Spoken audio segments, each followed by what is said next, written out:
right. Hey, everybody. Welcome in. Feel free to, if you want to put your camera on, just if you don't have headphones, you might want to mute because you'll hear us coming through. This is new for us. Actually, that's not true. The first time we ran this, it was by the seat of our pants, and it was a meet. So, and that was where we were just worried if something was going to happen. And actually, something did happen, and Hedrick jumped into the chat and fixed that quickly with a really intelligent conversation, but just showed how things can happen. But we've evolved in this time, both technologically with some of the resources and different things, and I think with the social etiquette. So we went back to using Zoom meetings so that we could see each other. We are going to have our panelists do most of the talking in the large group, and then we are going to jump into some small group discussions. People are still coming in, and this is part new for me, letting people in. So I'm going to be jumping back and forth. So I want to welcome all of those who came here. Christine Bemis, we are recording. So let's try not to say anything that you're going to regret, or any of your holiday pajamas if you have, just know it is being recorded. All good, Matt. Thank you. All right, good to go. Good to go. So for those of you who've never been with us before, Wanda, I haven't had a chance to see you before. Welcome to our MASCD meeting and conversations. Where are you coming from, Wanda? Thank you. I live in Detroit, actually, so maybe I shouldn't be at this meeting. What meeting do you think this was? This is about MCAS and Massachusetts test scores. Really? No, I'm Test kidding. scores? No, Wanda. I'm kidding, Wanda. Don't go anywhere. Don't go anywhere. I You're in was the right going to place. leave because tests? Oh, no. Okay. So, Wanda, what do you do in Detroit? Well, actually, I'm a recently retired science teacher, but I've been doing some curriculum work, and with all of the equity talk, I'm trying to learn as much as I can. Oh, I see Bonnie's on here. All right. Well, Bonnie's an amazing science educator. She gives you the thumbs up. You can stay anytime. Okay. Thank you.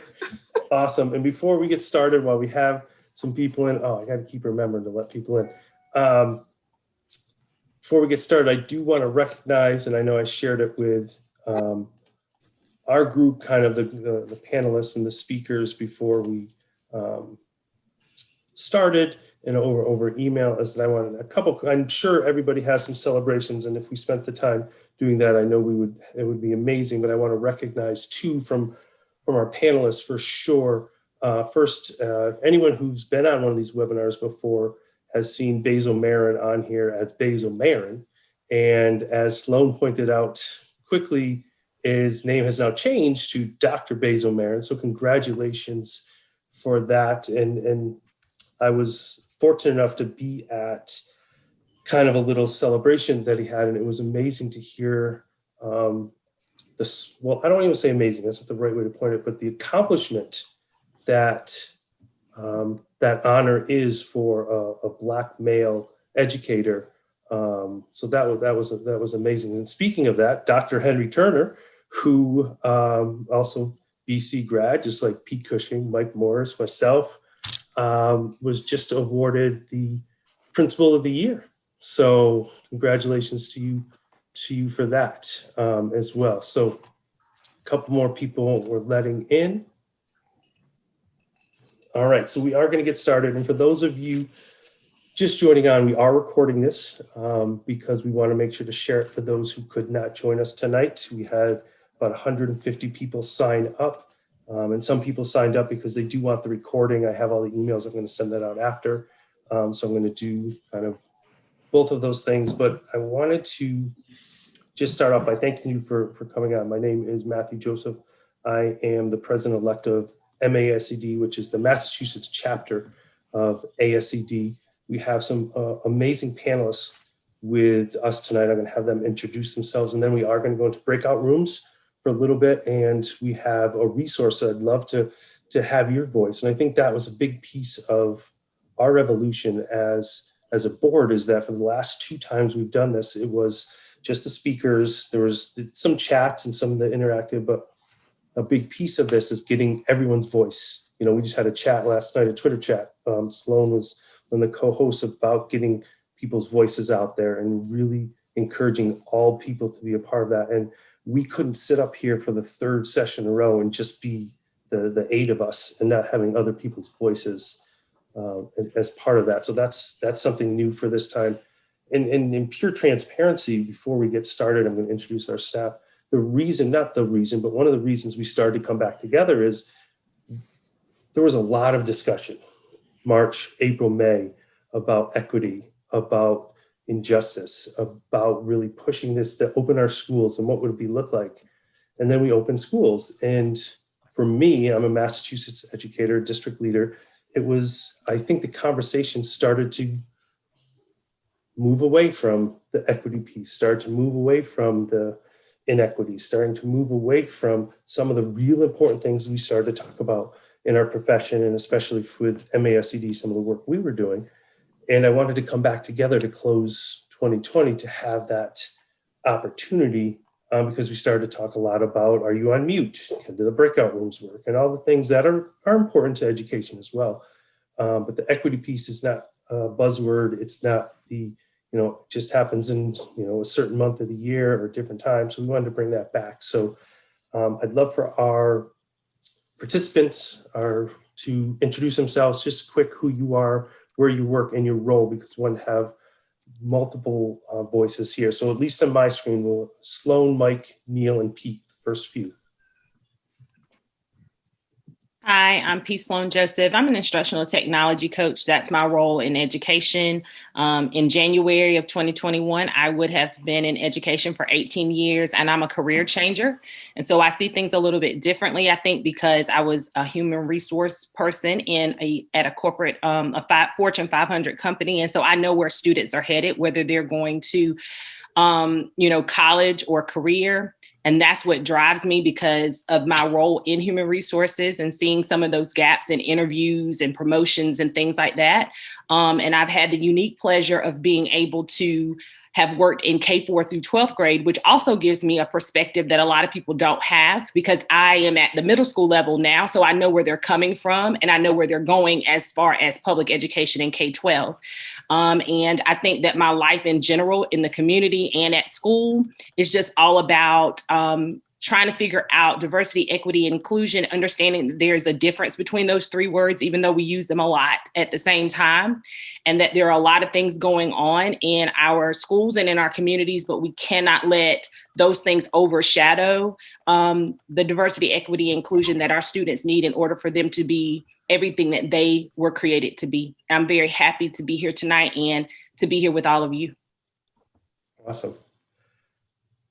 I'm Mike Morris. I'm the superintendent of the Amherst Pelham and Amherst Pelham Regional Schools in Western Massachusetts, and really pleased to be here and see this is critical. My current district is one of the few, sadly, in Massachusetts that mirrors the state averages in terms of demographics, both race, ethnicity, and socioeconomic. So we're a good microcosm of the Commonwealth of Massachusetts, and I think in many places, or many places beyond that we have many students who come with many advantages, on a whole range of continuums, and we are dedicated to solving challenges of educational equity and educational debt is the way we phrase it here, and just glad to be here tonight and be part of the panel. Thank you.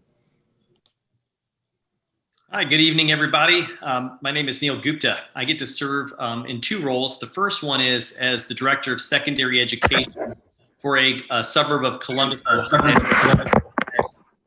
I need to charge my phone. There you go. It's a mostly white community that has changed in its demographics. And I think, from a cerebral end, I've spent, I guess, the past 20 years looking at data, and we constantly look at attendance data and achievement data, discipline data. And we always know that, when we start talking about, well, we're 95% there, whatever, we tend to just kind of, gloss over the fact that we're not moving the needle in helping to close achievement gaps. But really, it's not even just about data. It's about what are we doing for our kids, and do we really embrace them? Do we really understand that? And so moving to that next level of not just doing it because it pushes the data, but because these are our students, and we're doing things that are getting in the way of that. And how do we educate has been a game changer. I think in the past out of 20 years of of leading schools, I feel like in the past year, we're finally starting to kind of get to a place of really having real conversations in our district and I think across the country. So it's been tremendous in my district. My second role is I serve as the vice president on the board of directors for ASCD, the National ASCD Board. And I need to just applaud Matt and the whole ASCD Massachusetts board for them just stepping up to the plate and having conversations like this. I can tell you that this is at least for me, that I know of the third webinar. The first two, we talked about. This can't be a flavor of the month. It can't be a shot in the arm of something that we do and we never do again. And, I'll be honest with you, I'm starting to hear less and less about this. I think people have moved on to the next thing. And I applaud Massachusetts for keeping this front and center. It's not something we're going to solve in a month or 2 months. This is something we got to put, wrap our heads around. And I really appreciate just being able to bring together minds like this. Thanks, Neil. So the next group I see Pete, Dennis, Craig, Basil, Henry, and then my co-host, Hedrick. So those are the last crew I see. If you just do a quick introduction, who you are, where you work, and then we're going to jump right into the first question. Hey everybody, my name's Peter Cushing. I am the Assistant Superintendent for Secondary Education in the Medford Public Schools, which is a suburb of Boston. We last year really had a lot of issues come to the forefront, especially around COVID going out. We had students who really put the issues out there for us to see. Right now, we're launching an equity audit. We're doing a lot of in-depth research on outside organizations that are going to be able to help us to lead that work. We're starting to understand kind of the costs and the time investment that is really required for school districts to really turn a cruise ship around. And I think to really start to understand where our students are coming from and to make sure that, I think it was what Neil said, to make sure that this isn't something that people forget about, that this isn't on to the next thing, that our students are living this on a daily basis, and we need to make the change for them now, especially when you think about kids in high school who are finding that voice to put out there the offenses that may have been committed against them and the offenses that have been committed against them. We must change this now, as they're at the end of their academic career with us.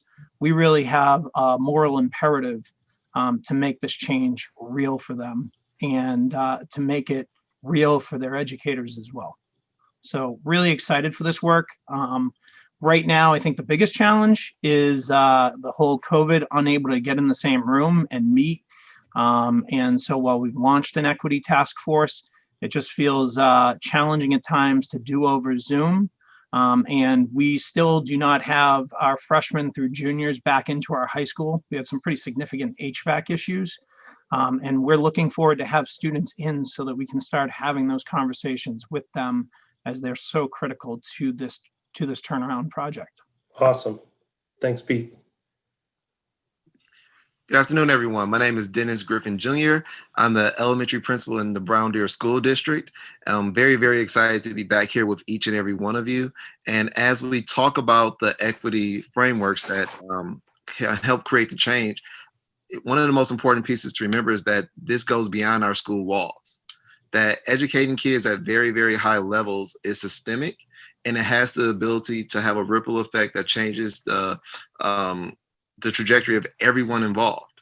And that's why our work is so important. And a lot of times when we talk about equity in education, we silo it just to education without understanding the bigger picture that we're really trying to accomplish. And sometimes that creates a disconnect in the messaging that we're trying to put out there for others. Awesome. Thank you. Hey, good evening. Dr. Basil Marin here. Like everyone else, I'm excited about the opportunity to be here with you all. So for me, I'm assistant principal right now in the Atlanta metro area. I'm in my 4th year and looking for a principalship for next year. Excited about this work that Matt is doing. I remember him contacting me kind of towards the, early last spring, and something I always say when I'm speaking is that silence is not an option. And that silence also speaks volumes. We can't just sit in the silos and be quiet and just nod our head and say, okay, well, maybe we're not there yet. We have to do something. And activism and change comes with doing works and doing small works well. So for me, this equity work is personal. I do believe, again, you know, I appreciate you all for the congratulations with the doctorate. But if we're truly doing education well, I shouldn't be a unicorn in education and earning my doctorate. There'd be so many kids who should be going to college and having that higher level of education. So my personal passion drives my work in this work. And the last thing I will say is that we must do the hard work before we do the hard work. We have to tap into the SEL. We have to tap into a whole child approach. And we have to understand our student needs before we can give anything about curriculum or anything about your standards. You have to know our kids and where they're coming from. So I will definitely say that we have to have compassion over compliance during this time, during COVID. Awesome. Craig and Henry. So all right now. So I was taking notes because, you know, of course, quotables are coming from, you know, my brothers from other mothers. And I'll start with Neil, who talked about us being silent or seeing that things are getting quieter. I think that people are getting into the work and deeper into the work. And so the silence may mean that people are working on the hard work, as Basil said, so that the hard work continue to move forward. But we'll see as time goes on. It made me think about Dr. Martin Luther King Jr., who said, our lives begin to end the day we become silent about the things that matter. And so when I think about this work, I'm Craig Martin, year 20 in my career. I'm working as an executive director for K-8, community in Roxbury. I cannot afford to allow the conversation to just end, right? None of us can. And this is about our investment.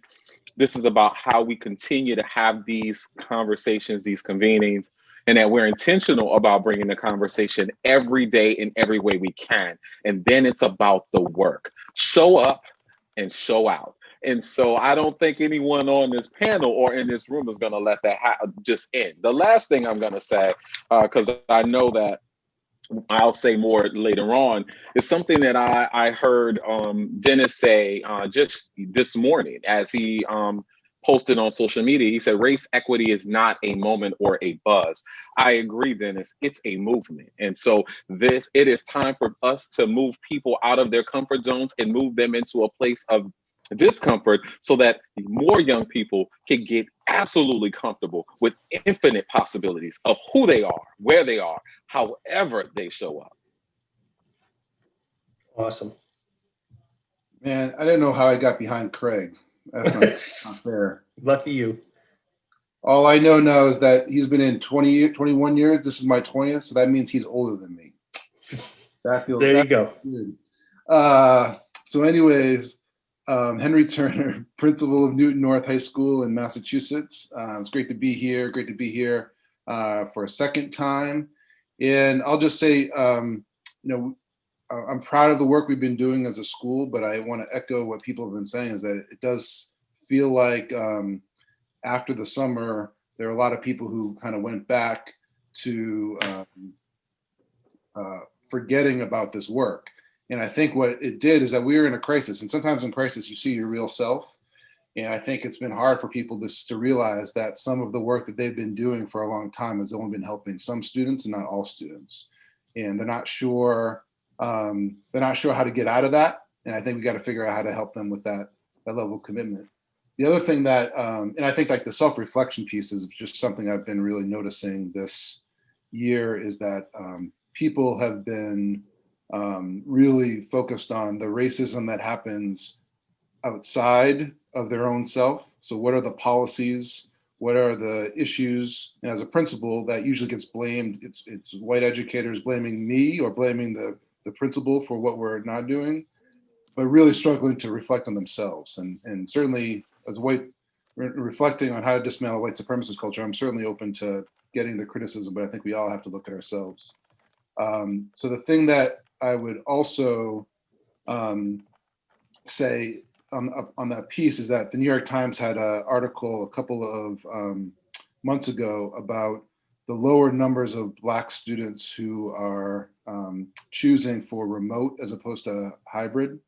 And as a school, that's what we're just about to transition from remote to hybrid. And we're seeing, similar to what we saw in the our summer data, we're seeing now is that our Black and Asian students are disproportionately choosing remote and hybrid.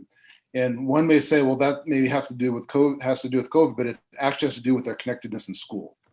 And that's what this New York Times article found, is that students are feeling safer by learning in their home with their screen off than being in the building and feeling and getting harassed, getting name called, feeling unsafe in their building. And so that says a lot for the work we have to do as educators, that teaching has more to do than what we do in our classroom. It has to do with our kids feeling safe in the class, so feeling safe in our schools.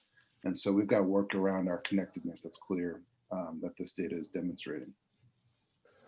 Awesome. And last but certainly not least, the first phone call I made when we were talking about getting the group back together, Hedrick Nichols, who was essentially the first email I sent out. We weren't on, calling basis or texting basis at that point when we got this together, because I saw the amazing work that she was doing. So Hedrick, tell us a little bit about yourself. We're going to jump into a couple of questions for our peeps here. I am Hedrick Nichols, as he just said. Thank you very much. Such a warm and welcoming introduction. I'm Hedrick Nichols. I am an author, host of Small Bites, and in my role in education, I am actually a CTE lead and design teacher lead for an IB school in North Texas. So I am representing from Texas. And I would like to just kind of say that it's easy to move on. It's easy to move on and to, I know I'm exhausted as a teacher. I teach tech, so I work all day and then I get the calls all night, the frustrating calls, the can we do this, the how does this work and why is this not working? I get it from my parents. That's a big part of what I do. So I understand the exhaustion. I understand of course I'm thinking about equity, but it's behind all these other things I have to do right now. I get that. But I just kind of borrowed this person right here. I don't have that. This is my son, and I don't have that option. I do not have that option. He is now taller than me. He has facial hair, and thank you, baby. He has facial hair, and people react to him differently. He had on, I don't know if you saw his outfit, he thought it was just tie-dye because he's kind of got this hippie vibe. He's a musician, and he got his first bank account. And today he said, Mom, they were looking at me like they felt threatened. So I am exhausted, but I do not have a vacation that I can take from fighting for more equitable standards for my son and for people who look like him. So let's get started. There we go. So I'm going to turn to our Massachusetts leaders on the panel, Mike and Pete and Henry. What are some of the initial steps? Because I know when we met last time, we were talking about putting some things into place. If you three could share some of the initial steps that we were able to put into place in your schools or districts in Massachusetts, and then we'll open it up to the group. And then we're going to jump into some breakout rooms after that. So one of the three of you just feel free to jump in, and then our crew, feel free to add to that. Sure, I can go. I would say one of the things I'm most proud about in our work this summer was we restructured our grading policy. So in a nutshell, we got rid of pluses and minuses for the year because we're in a crisis. We got rid of Ds, and we moved towards standards-based grading. And we did this in a summer, and then with preparation, with training for our teachers on standards-based grading. We also eliminated the zero and said that if you can't turn in your work, you get a 50%, not a zero, because zero is so damaging for students. And one of the reasons why I'm really proud about it is it came from anti-racist work from our teachers. That the idea that we have in our school disproportionate number of Black and brown students who are having underrepresentation of A's and B's in our school compared to white and Asian students. And from an anti-racist lens, we either said we're either blaming our students for their grades or we're blaming our structure for their grades. And so we said, we're going to a crisis. It's going to get worse if we don't fix it. And so I don't know. So our teachers really bought into it. They saw the disproportionality. We saw a great article on grading with equity, including for us to include performance, progress, and process as part of our grade. That's something as 100% of our teachers committed to, was assessing students on performance, process, and progress. We never get 100% of our teachers committing to anything. And so the fact that we did that, I was really proud about that. And so when the first cohort ended and we saw articles around the country saying that schools were experiencing a significant increase of D's and F's, I was just really proud of the work that we did. And we know that the students who are getting those D's and F's disproportionately are Black and brown students. And I'm just, it floors me that that this is not even, it's a crisis, but that we need to make this even more of a crisis, that we're giving D's and F's to kids in a crisis right now. And so I would say that in terms of our work, that's a shift that we made, and I'm excited that it's going to be, it's hard work moving forward, but I think we're going to make some changes because of this as well. So I'd say that's one of the things I'm looking forward to in the future as well. Awesome. Sure, I'll jump in. So again, Mike Morris, superintendent, and a couple of things that I want to say at the district level. Thanks, Henry, for getting us started as well. One of the things that's been talked about in my district for rightfully for this is my 20th year all in the district, and is the lack of diversity of our staff, or at least especially compared to our student body. And so one of the ways we approach that is, in my first year, I reorganized the district so that assistant superintendent role typically that I was in before was around teaching and learning, and shifted that so it was human resources. So it was assistant superintendent of HR, equity, and diversity. And it was really important to me that we name that position, and that the second highest position in the district had explicit reference to equity and diversity, so that when we had initiatives, it was coming from a place of positional authority. I know that sounds strange because we're trying to upend authority in some of these conversations, but for me, in my role, it really mattered. And it also mattered that our leadership team became more diverse. So when we talked about diversifying our faculty, I don't think that's possible unless your leadership team is diversified.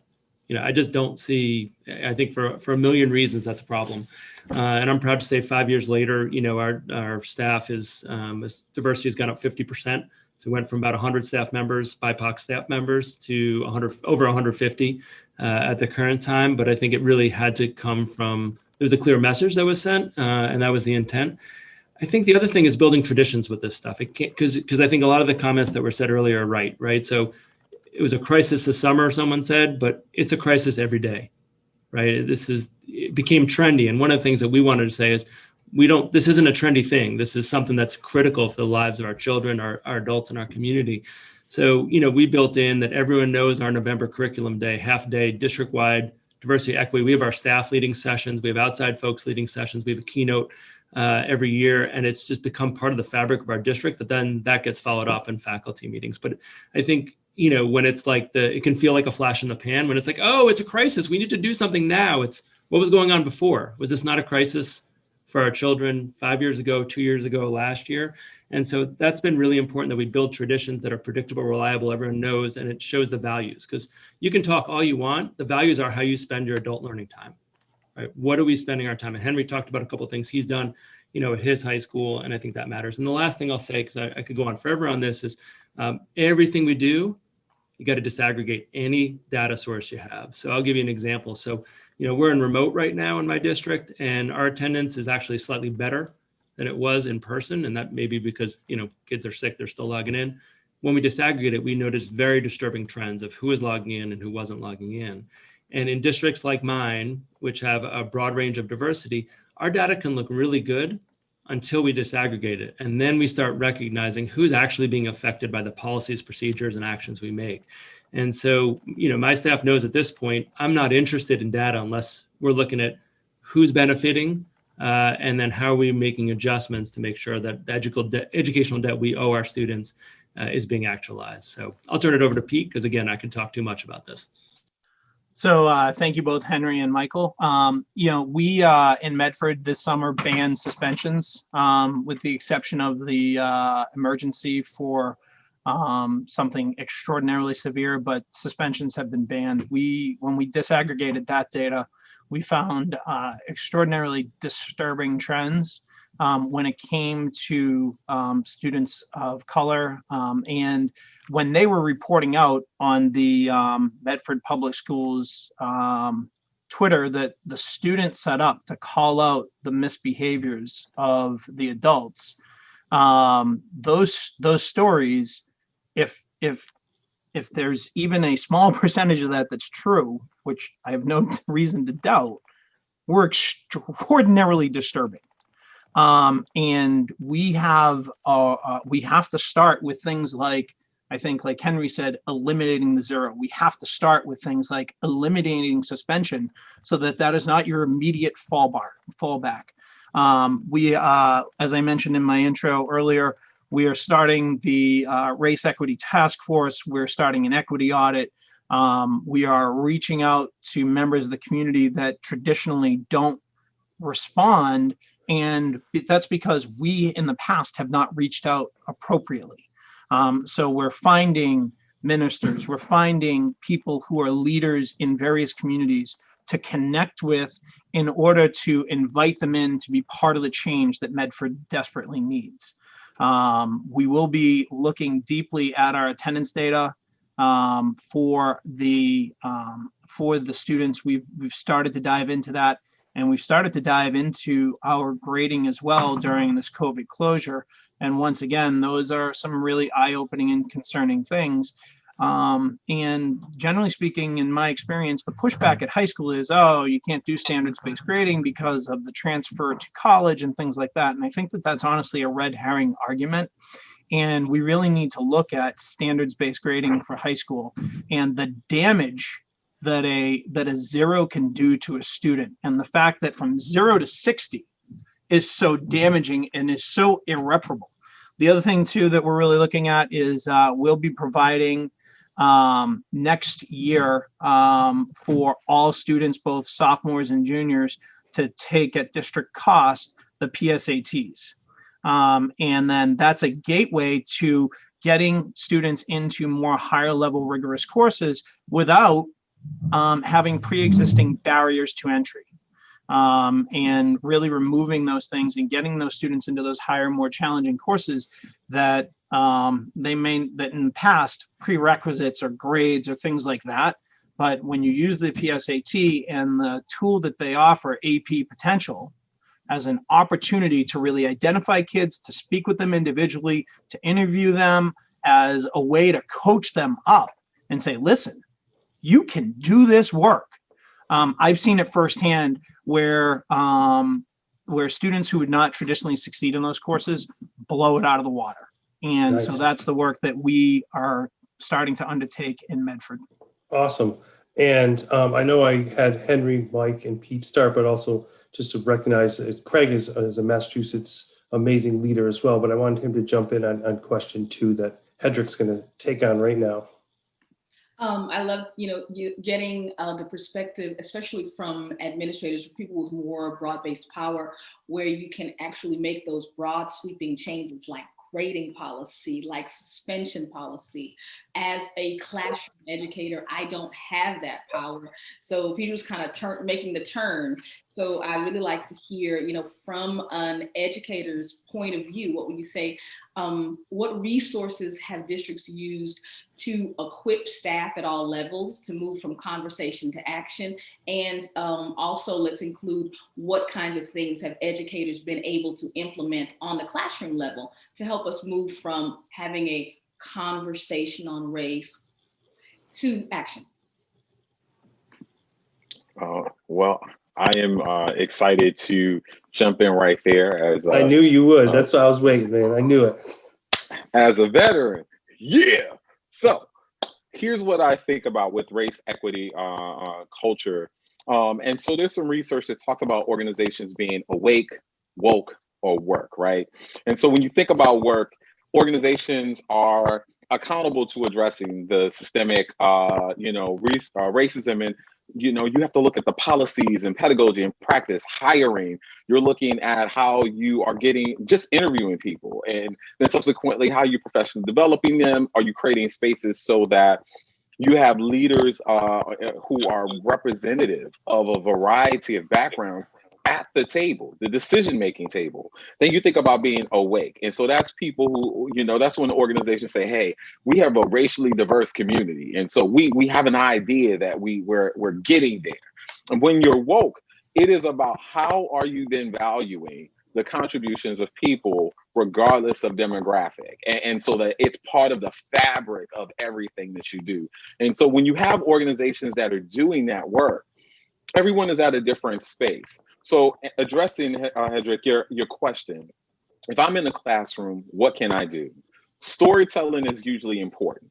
So spending time, whether or not you're in your PLCs, your Twitter groups, your Voxer groups, get to places where you're able to tell and learn stories, carrying not just your narrative, but the narratives of the scholars you serve, the scholars you will serve. Because some people say, well, I'm in a predominantly,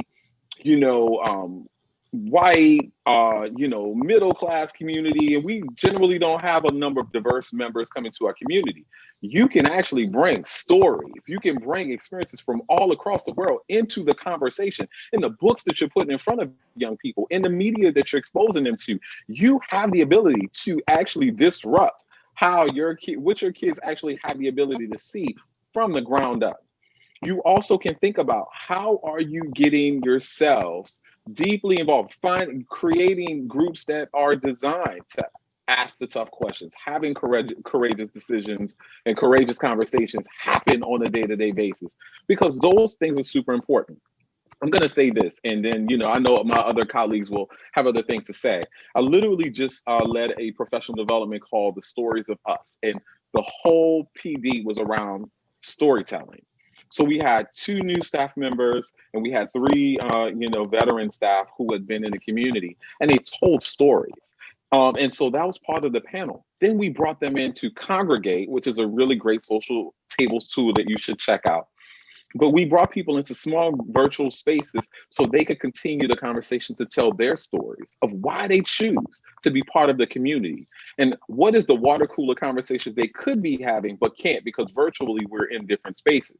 So the last thing that I will say is, what is the advice that everyone comes away with, or what is the charge you're going to come away with in regards to, I'm not going to sit in a place of silos. I'm going to push out and ask for help, check in with people and just see how they're doing.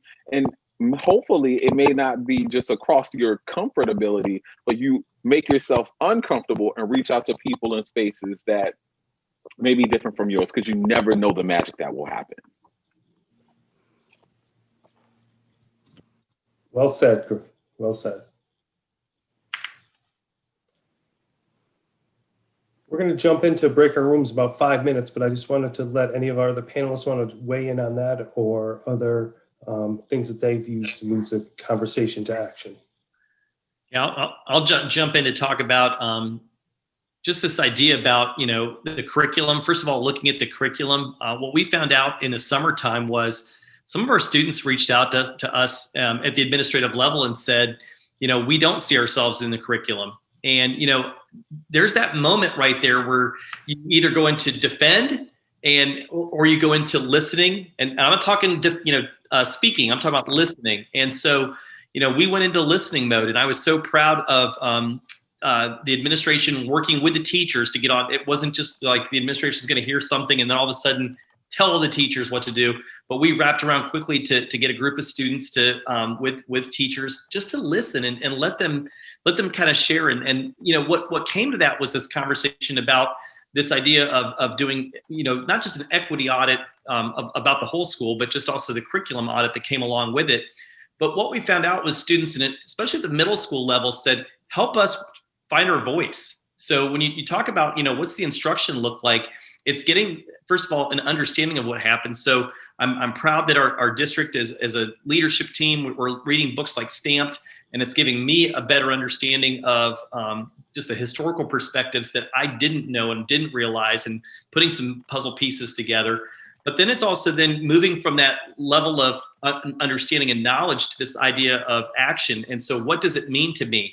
Getting students, and it goes to what Craig was saying, to not just, tell the stories, and for them to find their story and determine what their story is. And everybody has a story to tell. So getting them to really be able to kind of wrap themselves around and finding out kind of how they put themselves in that position was huge. And, I think the second part of it is just being in that journey together versus, like, again, something that's done behind closed doors and then walking out and saying, this is the new curriculum or this is the new activities that's going to happen, but giving voice to the teachers to say, getting to the conversations about what does it look like.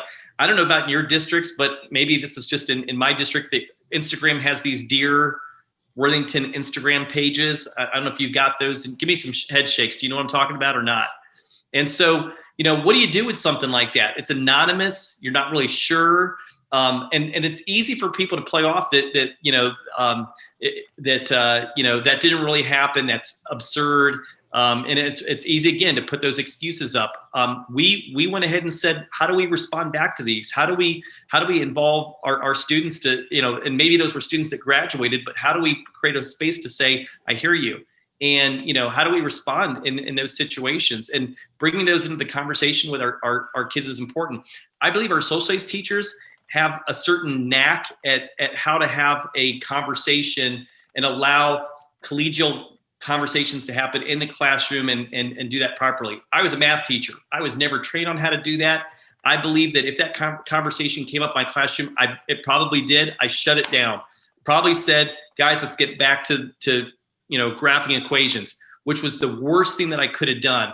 So how do we train our teachers, regardless of the content area, to be able to say in that moment in time, if a student makes a comment or a student says something, that we're able to guide and facilitate conversations, because those are the important things that have to happen.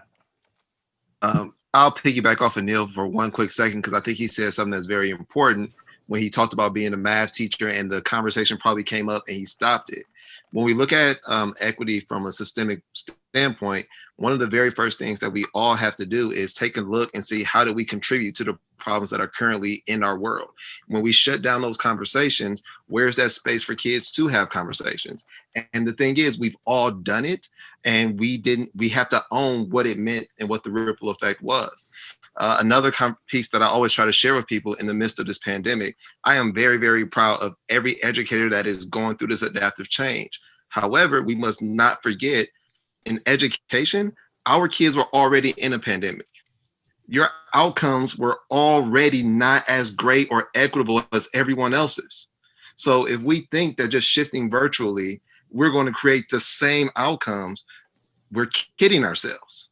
What are we doing to truly level the playing field? What are we truly doing to reach out to say, your education is so vital and important, because in the next 10 to 15 years, when these young men and women go into the workforce will not be forgiving that there was a pandemic.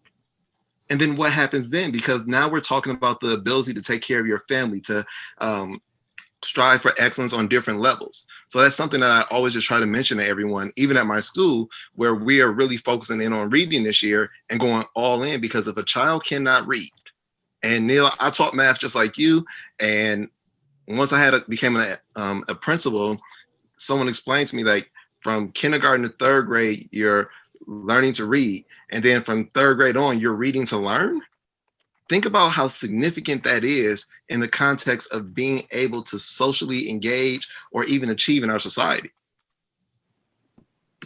I wanted to jump in because I have a background in human resources, and it's a piggyback on what Dennis was saying. So I worked for Family Dollar Distribution Center, which now has been bought out by Family Dollar. So at the time, though, it was in the a Fortune 500 company, and I was in the distribution center. So it was a very unique situation. You had floor workers and you had supervisors and CEOs. And as a part of the human resource community, I was involved with both. And it was this stark difference between, it was just a gap. And it's the same gap that you're going to see in your schools. We label these kids as GT, AP, honors, and the way that they think and are treated is different than our college prep or our kids that are not expected to go beyond the K-12 experience. And so Lauren was mentioning in the comments that her school lacks diversity. And so her kids are seeing themselves in the curriculum, but they're not learning about other communities. The reason it's important, and I said this in the comment, that we talk about all those things that Dennis brought up, that Lauren brought up, is because if you take a distribution type situation, you've got two different worlds. And when managers can't understand what their workers are going through and can't have compassion, so this is why it goes past just K-12. Because now these kids that have experienced racism and trauma and inequity in the K-12 system then go on and continue to experience that as grown adults. And then there's more of a divide. And so it's very important that people see diversity, equity, and inclusion as an asset and not a liability. And when you think of it that way, it doesn't matter how white your space is. Having them understand the history of inequity, how it impacts now and how it will impact the future, that's what drives me every day, because I saw it in the workforce. And you have the same types of things that happen in the K-12 program. People getting written up, people losing their jobs, people getting sent home for like crazy stuff. And I was like, whoa, why are we dealing with this on the job? This sounds so much like the school environment. And so there's just that divide. And I think that if we can, I think in the equity, diversity, and inclusion, if we begin to talk to our kids about those things, social emotional learning, grace, all of those things, self-care, all of those things in the K-12 setting, they take that with them and it makes society as a whole more harmonious. So this is beyond just curriculum. This is about society and how what we don't do or do in K-12 impacts our communities. And that's really what brings us full circle. You know, we talk about learning loss, learning gaps, the lack of diversity here, and, you know, a disproportionate representation there. And that's exactly what people fail to see. That when we talk about systemic racism and we talk about our country's so divided, it's the same thing. And once we confront where we've come from, how that impacts where we are right now, we all of a sudden have a lot more of a harmonious society, but I won't get on all of that. We would really like to give everybody, again, conversation is so important.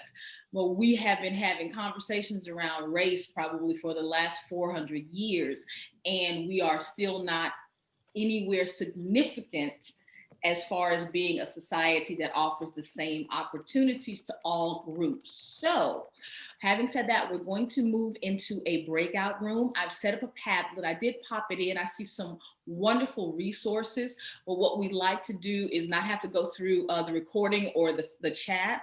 If you would put your resources so that we can share those on the Padlet. Let me go ahead and put that in right now. And that way we'll have the opportunity to, oh, you already got it in. Thank you. Yeah, I just dropped it in. You were on a roll. I didn't want to mess it up. You were on a roll. I teach middle school. I'm always doing 6 things like so yeah, we want you to drop those resources in really though, so that we can go back to them. Everybody will have, I'm not going to take it down. I actually have enough Padlets so that you can go back to it, refer to it, copy and paste things, make your own resource sheet.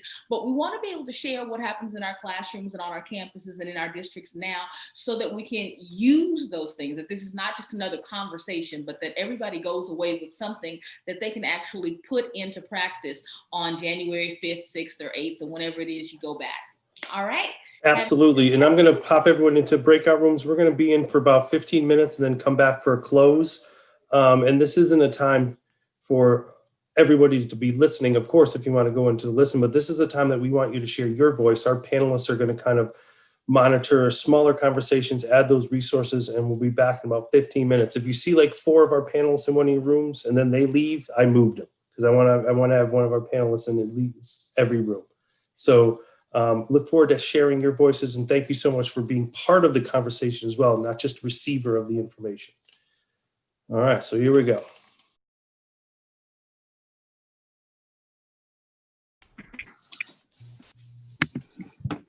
We got dibs. Finish saying what you were saying, Dennis. Huh? What? No, it's 3 people now. It's 3 people now. I'm camera. Finish that. You know I'm camera shy. Stop with the lies. Stop with the lies. You wore that bow tie because you knew you were going to be seen. I'm not camera shy. You wore that bow tie. When did I come back from? No. So I want to be respectful for everybody's time too. I know it's a busy time. I know it's over 60 minutes at this point. One of my biggest takeaways, besides all of the learning, is to have more conversations and to continue to do this and continue to have different types of formats and continue to really talk about, oh, hey, Christine, did you get a haircut? Oh, nice, look good. So one of the things I want, we got about 10 minutes, I'll say, if you can stick around for 10 minutes, and I don't want to just lead it, I just want to leave it to our amazing panelists. If you took something, so for the last 10 minutes, I'd love for 10 people to share their elevator story that they took away from today. Just 1 minute. Jump on if you want to put your name in the chat and I'll just call you, or just jump on that. I want to hear from you. 60 seconds, few people, something that you took away from today, because we all hear different things. So Dr. Marston and then Henry, go ahead. Love to hear.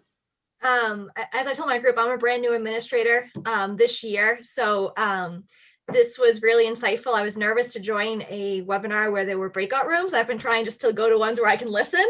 But I'm really glad that I kind of pushed myself to stay and not leave when you said breakout rooms.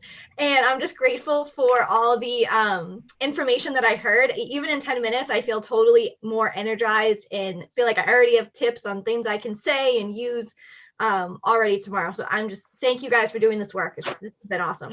And Henry, before you jump on, and Lauren, I'm just proud of you for saying that and sticking around, because that's not easy. I wasn't going to say anything at the top, but we lost a good portion of people. Maybe there was other things going on. I totally get it. But at the same point, when you go into those small rooms and you go into being vulnerable, that's where it happens. That's where it goes from conversation to action. So thank you for sticking around, and thank you for sharing that as well. Henry. If I can stop, she was in my group, and I really got to thank Margaret Adams, who actually, we were talking about, how do you deal with pushback? Both Lauren and I are in school districts where they just made the change from warriors. And, we were hearing from Susie about how they've just changed and everybody's just on board, Indigenous Peoples Day and those kinds of, those kind of heart changes, and how we have a very different experience. And Margaret came in with I just wanted to share this line because it is the most wonderful and succinct thing. It's the answer to all the pushback. I hear you, but I disagree. This is our curriculum now. We're going forward. We educators need to move forward. We educators are moving forward. I hear you, but I disagree. I like it. Just want to throw that away. Isn't that great? I got it. Sorry, not sorry. There you go. All right, Henry, take it away. Yeah, I just wanted to highlight something I heard earlier that Dennis said that to me is like the epitome of just anti-racist social justice leadership. And that is, he said, we're all focusing on reading. And I think when Michael talked about disaggregating the data, which I totally agree with, sometimes our response is, oh, our ELL students are struggling with reading, so we're going to focus on our ELL students. Or our Black students are getting suspended, we're going to do a boys group, right? And we don't think about the whole school. And what Dennis said is, we have students who are struggling with reading. We are all working on reading. And when I think about, I have a 5th grader. She's a strong student, but she would rather play Among Us than read. So, we all can push our kids to focus, to read more. And when in our school, we can also push policies that support all students, because all students benefit from anti-racist practices. So I just wanted to highlight that message, which I thought he very genuinely did not amplify himself. And I would just say that to me is like the epitome of just excellent leadership. Wanda, you happy you stuck around? Absolutely. Nice. Do you want to share a takeaway? I want to hear some knowledge from Detroit. Our students were already in a pandemic. There's nothing new, but I would add, as being a science teacher, adopting the next generation science standards was a game changer for my students. because it's phenomena based. It's more student centered. There's more classroom talk because we know the person doing the talking is the person doing the learning. So I had to re-navigate my whole class, how I handle classroom discussion. And that was better for my student. So curriculum does matter, and the students need to see themselves in the curriculum. I would add that. Awesome. Well, thank you so much for you were kind of voluntold. I wanted to make sure to hear your voice. Voluntold, that's okay. Because I knew I gave you some slack at the beginning, and being part of MASCD, I want to ensure another voice from Massachusetts is heard. Bobby French, I'd love for you to share something that you took away before we wrap up. Sure, thanks, Matt. And our group, really talked about for this work, and especially for me, is sort of that personal development as well. Really learning what my lens looks like to make sure that I can do this work that needs to be done in the schools. And I think it's Keisha too was talking about, Craig was talking about professional development, but then we talked about the difference between professional learning versus professional development. So what's being done to you versus what you want to do, and being able to look at this work kind of from those lens, because the work's important, it's not going away, like we said. So how can we better, ourselves to do that work? Because there are still so many people that are uncomfortable with this work, and I know, so speaking for myself, how can I be able to have those uncomfortable conversations with staff members to make sure the work is moving forward? Awesome. All right, Basil, bring us home. Dr. Basil Marin. You're really going to do that to me at the end. So it's something I've really heard, but I just want to say it's really tied to my dissertation work, with that education so many times is tied to a student's zip code. And I just want to be clear that's modern day segregation. We are living in a time where it's modern day segregation, and students are being penalized based on where they lived. And so because that's our system, that is a conversation that we definitely have to take to the federal level, state level, and make those executive policy changes, the things we talked about tonight. But I'm so encouraged to see several superintendents and district level people who are in this conversation tonight, because that is where the change is being made at the district level. I also applaud many teachers that are here who have done the work, like Bobby's talking about doing the work. And I've heard people talking about how they've read White Fragility and it's like eating glass.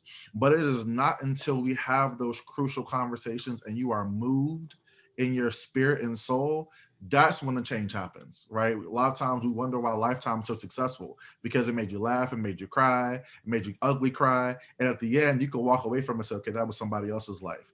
I want to be clear, you all, I can't turn my blackness off. I don't have the luxury of going to Target and saying, I'm not gonna be a black male today. Right. And so I love that Hendrik brought our son on there. We have to do this thing differently. We have to go to a place where we make sure that all students have an equitable education and that all kids are able to get what they need to be successful. But I want to be clear, it starts with the foundation of relationships, of understanding our kids and make sure that they see themselves in our schools and that they know that they are enough, because so many times students of colors hear that they're not enough at home, in the community, and they hear it at school. I mean, let's be clear, we have educators who are educating our kids who do not even like kids. So you're doing a disservice. And so how do we really unpack this is not new, you all. I've heard it many times, and it's not new. So how do we unpack and continue to create a team, a movement? I've heard that tonight on making sure that all kids have what they need. But I'm just encouraged tonight from you all. I always say iron sharpens iron, and that we got to continue to pour into each other's cups, because the work is not done. We're just beginning, but I do believe change is coming. Awesome. So I do want to thank all of you. I want to be respectful of the time. I said we'll get us out of here by 7:15. I can't tell you how much I've learned and grown through this time from all these amazing panels who I send emails ad nauseum like, hey, how about this? And how about this? And you want to jump back on and do this.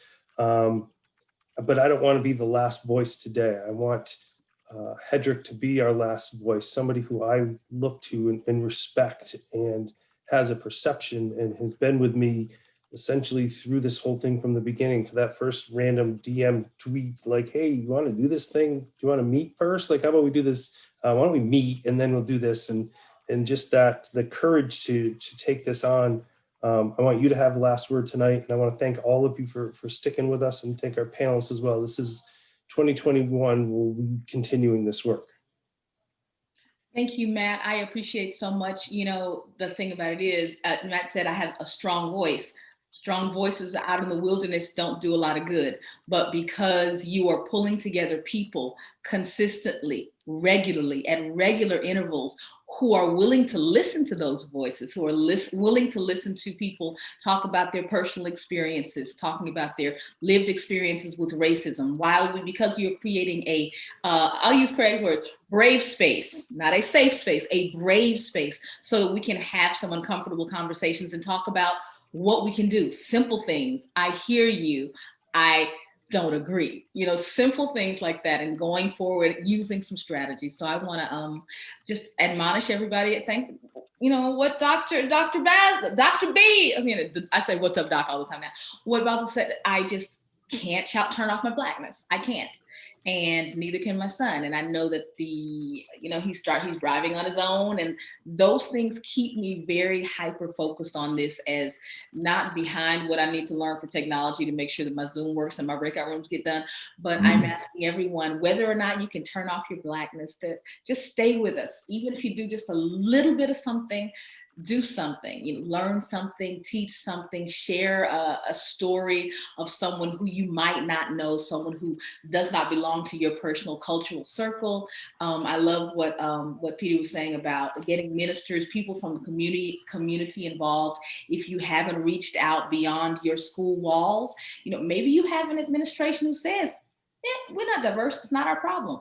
That's fine, but you can disrupt. Who was it? Sloan, was it you? Disrupt, I think you, from the ground up. What you do in your classroom it makes a difference. So as long as you in your classroom are making sure that your kids are represented, that they see themselves, that they know that you value them, that you are working towards equitable practices and discipline in grades, in representation, we're gonna be all right. Awesome. Well, thank you, everyone. But I did say I didn't want to be the last word. However, I did want to say that none of this would happen without the courage of our MASCD president, Shauna Harrington, who couldn't be here tonight. But at the same point, she's the one who gets the initial text of like, hey, here's a good idea for me, or hey. So before I send it out to all of you folks to get on board, she's the one that has her name on the letterhead.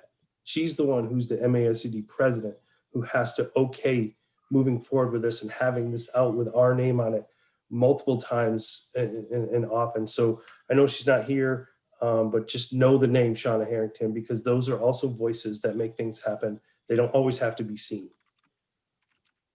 So thank you all. Have a great evening. Enjoy your break. Please make sure to take time for yourselves as well. And we will connect again in 2021. Practice self-care, don't forget. There you go. Thank you, everybody. See ya. Thank you so much, Matt. See you, everybody. Thank you, Matthew. Thank you, Matthew. Thank you, You Hydra. got it. See ya.